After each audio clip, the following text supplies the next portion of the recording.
Olá! Na aula de Química Orgânica de hoje, nós vamos tratar da nomenclatura.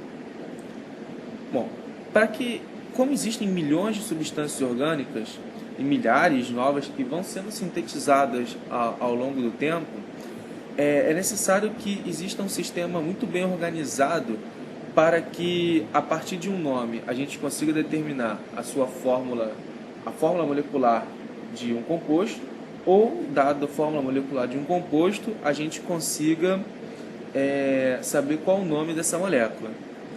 Bom, o órgão responsável pela sistematização de nomenclatura é chamada IUPAC. Bom, portanto, a nossa nomenclatura que nós vamos trabalhar, ela vai ser baseada nessa nomenclatura que seguem as regras da IUPAC. Claro que existem outras nomenclaturas, que são as nomenclaturas comerciais, que são as comerciais e usuais.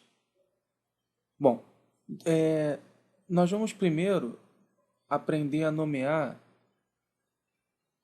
cadeias normais, ou seja, aquelas que não possuem ramificações. Bom, a nossa cadeia, a nosso nome vai ser composto de 3 partes. Um prefixo, um infixo e um sufixo. O prefixo ele está relacionado ao número de carbonos que contém essa cadeia principal, que contém essa cadeia. O infixo está relacionado ao tipo de ligação, se é simples, dupla, tripla. E o sufixo está relacionado à função orgânica. Vamos primeiro ver o prefixo.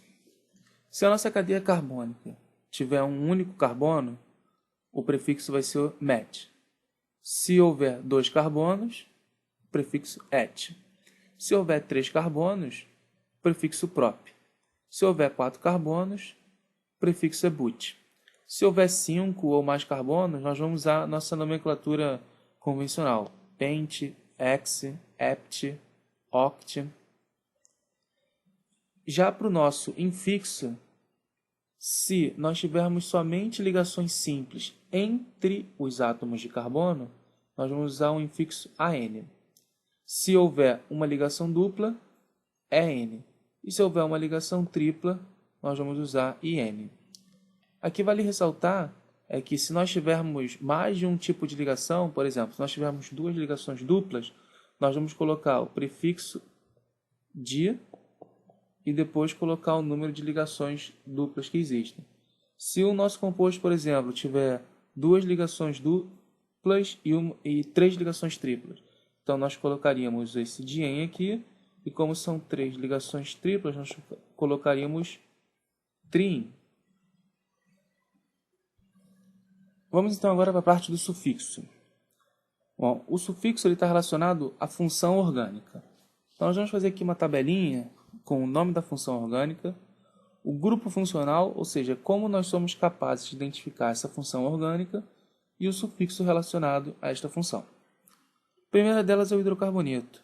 O grupo funcional não existe. Na verdade, o hidrocarboneto, como o próprio nome diz, é um composto formado por apenas hidrogênio e carbono. E nós vamos usar o sufixo O.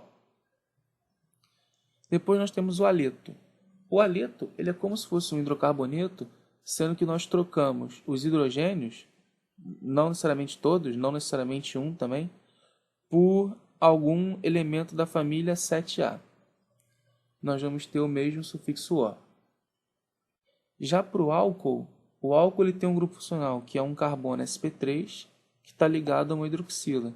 Por carbono sp3, a gente entende aquele carbono que faz 4 ligações simples. E a terminação, o sufixo, é ol. Depois disso, nós temos o éter. O éter ele tem um grupo funcional, que é um oxigênio ligado a um radical do tipo alquil. Esses radicais do tipo alquil são aqueles que são derivados de hidrocarboneto, ou seja, só tem carbono e hidrogênio. E a terminação deles é o sufixo oxi. Depois nós temos o aldeído. O aldeído ele contém um grupo carbonila. Carbonila é essa C-O aqui. E ela está ligada na extremidade da cadeia, ou seja, tem um hidrogênio também ligado a esse carbono. O sufixo para essa função orgânica é al. Depois nós temos a cetona. A cetona ela também contém um grupo carbonila, mas dessa vez o grupo carbonila não está ligado à extremidade da cadeia carbônica. Ou seja, nós temos uma carbonila aqui e temos dois radicais, não necessariamente precisam ser iguais, nessas extremidades. E o sufixo para essa função orgânica é ona. Depois nós temos o ácido carboxílico. O ácido carboxílico ele contém um grupo carboxilo, que é COOH aqui, ligado, pode ser um radical, pode ser um hidrogênio mesmo. E nós temos como sufixo o sufixo oico. Em seguida nós temos a função éster. A função éster basicamente é um derivado de um ácido carboxílico, em que nós trocamos o hidrogênio do ácido carboxílico por algum outro radical do tipo alquil. E nós temos como terminação o sufixo oato. Depois nós temos o aleto de acila. O aleto de acila ele também é um derivado do ácido carboxílico. A diferença é que no lugar da hidroxila nós colocamos um elemento X e esse X ele pertence à família 7A. E nós temos como terminação o sufixo oila. Depois nós temos a amida. A amida também é um derivado do ácido carboxílico, só que no lugar da hidroxila nós colocamos um NH2 ou um N substituído aqui. E a terminação é bem simples, é o próprio nome da função orgânica, amida.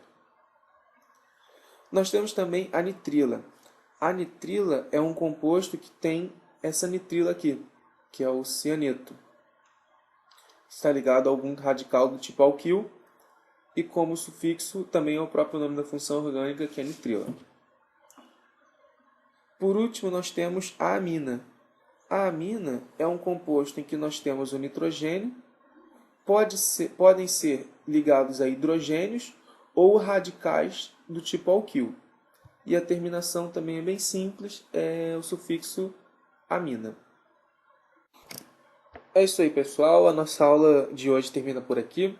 Hoje nós vimos um overview de como fazer a nomenclatura das diferentes funções orgânicas. Aprendemos a reconhecê-las também, olhando para o grupo funcional, a dar um nome, associando cada grupo funcional, função orgânica, ao seu correspondente sufixo. Até a próxima aula.